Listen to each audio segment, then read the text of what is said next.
అత్త సొమ్ము అల్లుడు దానం చేసినట్లు విశాఖలో ఆంధ్రజ్యోతికి చంద్రబాబు భూ కేటాయింపు చేశారని మాజీ మంత్రి గుడివాడ అన్నారు. మంగళవారం మీడియాతో మాట్లాడుతూ వెన్నుపోట్లు పొలిటికల్ మార్కెటింగ్ మేనేజ్మెంట్ లో నిజంగానే చంద్రబాబు యూనిక్ పీస్ అన్నారు. బ్రాండ్ ఇమేజ్ తో ఈ వేదిక మీదకి వచ్చాం. ఆయన తాలూకా బ్రాండ్ ఇమేజ్ తో ఈ సమావేశంలో పాల్గొంటున్నాం అని చెప్పి వారు చెప్పినట్టుగా చూసాం. కానీ నాకు అనిపించింది ఏంటంటే, నాకే కాదు ప్రజలకు కూడా అనిపించింది ఏంటంటే, బ్రాండ్ ఇమేజ్తో వెళ్ళినట్టుగా కనబడలా, తెలుగుదేశం పార్టీ తాలూకా బ్రాండ్ మేళంతో వెళ్ళినట్టుగా కనబడింది.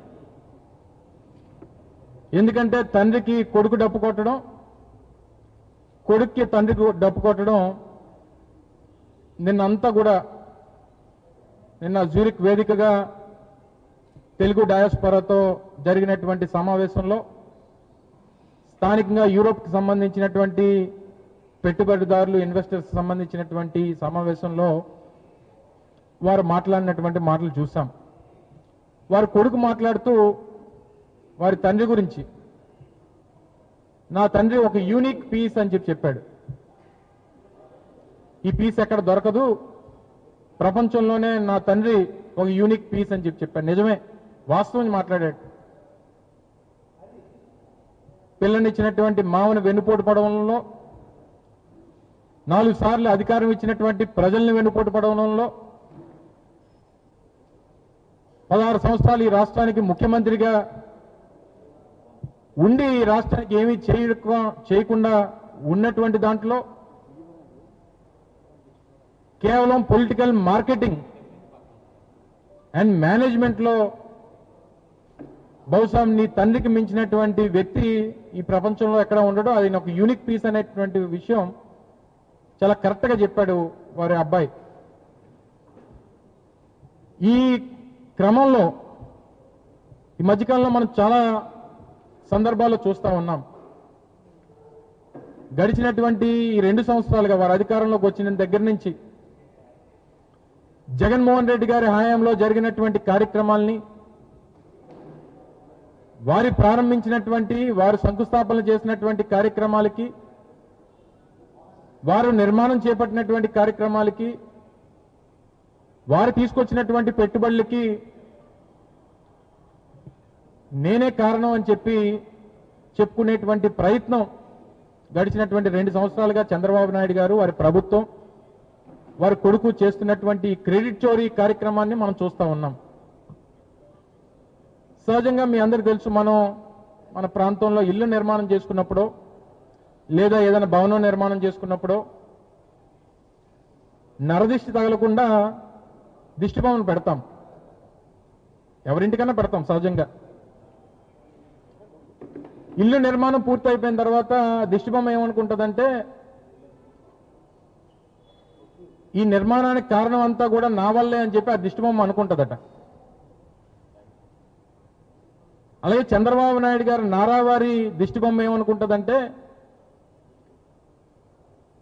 ఈ రాష్ట్రంలో ఏం జరిగినా నా వల్లే జరిగింది అని చెప్పి ఈ దిష్టిబొమ్మ అనుకుంటుంటుంది.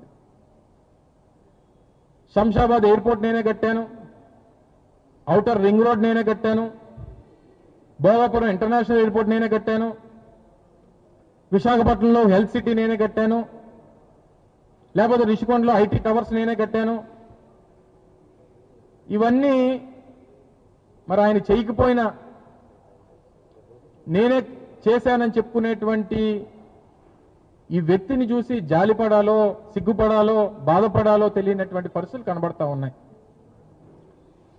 మొన్న జిఎంఆర్ ఎయిర్పోర్ట్ మొదటి కమర్షియల్ టెస్ట్ ఫ్లైట్ ల్యాండింగ్ జరిగింది. పెద్ద ఎత్తున హంగామా చేశారు. నాకు ఒక సోదరుడు ఒక మెసేజ్ పెట్టాడు, అన్న వీళ్ళు తెలుగుదేశం పార్టీ వాళ్ళు చాలా హడావిడి చేస్తున్నారు, ఆ రోజు జగనన్న చేతుల మీదుగా జరిగినటువంటి శంకుస్థాపన, నిర్మాణ కార్యక్రమాలు ఇవన్నీ జగన్మోహన్ రెడ్డి గారి హయాంలో జరిగినాయి. చంద్రబాబు నాయుడు గారేమో నేనే చేశానని చెప్పుకుంటున్నారు. ఒక్కసారి ఈసారి మళ్ళీ మాట్లాడినప్పుడు ఈ మాట అడుగన్నా మీ ద్వారా చంద్రబాబు నాయుడు గారిని అడగండి అని చెప్పి నా స్నేహితుడు ఒక సలహా ఇచ్చాడు. ఏంటంటే జిఎంఆర్ గారి ఎయిర్పోర్ట్ భోగాపురం ఉంది. చంద్రబాబు నాయుడు గారి హయాంలో కట్టిందా, జగన్మోహన్ రెడ్డి గారి హయాంలో కట్టిందా అనేటువంటి దానికి వ్యత్యాసం ఎలా తెలుసుకోవాలి అని చెప్పనంటే, రేపు వర్షాకాలం వచ్చినప్పుడు వర్షం టెర్మినల్లోకి వస్తే అది చంద్రబాబు నాయుడు గారు కట్టినట్టు, నీరు టెర్మినల్లో రాకపోతే జగన్మోహన్ రెడ్డి గారు కట్టినట్టు. అంతకంటే మించి తేడా తెలియాల్సినటువంటి అవసరం లేదు. అదేంటంటే మరి మన సెక్రటేరియట్ చూసాం కదన్నా, మన అసెంబ్లీ చూసాం కదన్నా, వర్షం పడితే నీరు లోపలికి వచ్చేస్తుంది, అది చంద్రబాబు నాయుడు గారి ఘనత అని. అరే బాబు, వర్షం పడితే నీరు ఎయిర్పోర్ట్లోకో లేకపోతే అసెంబ్లీలోకో సెక్రటేరియట్లోకో వచ్చేస్తున్నాయి అని చెప్పి చంద్రబాబు నాయుడు గారు పూర్తిగా రాజధాని తీసుకెళ్లే అందులో కట్టేస్తున్నారు. ఎక్కడైతే క్రికెట్ మ్యాచ్లు జరిగినప్పుడు ఎప్పుడైనా వర్షం పడితే మనం కవర్స్ వేస్తాం, మీ అందరూ తెలుసు. రాజధాని పరిస్థితి కూడా అంతే. అమరావతి ఎప్పుడైనా వర్షం పడితే దాన్ని నీళ్లు తోడడానికి ఈయన విజనరీ, ఈ గొప్ప విజనరీకి సంబంధించినటువంటి కార్యక్రమాలు ఈ రకంగా ఉంటాయని చెప్పి ప్రజలు మాట్లాడుకుంటా ఉన్నారు. వీళ్ళు గొప్పలేమో దావో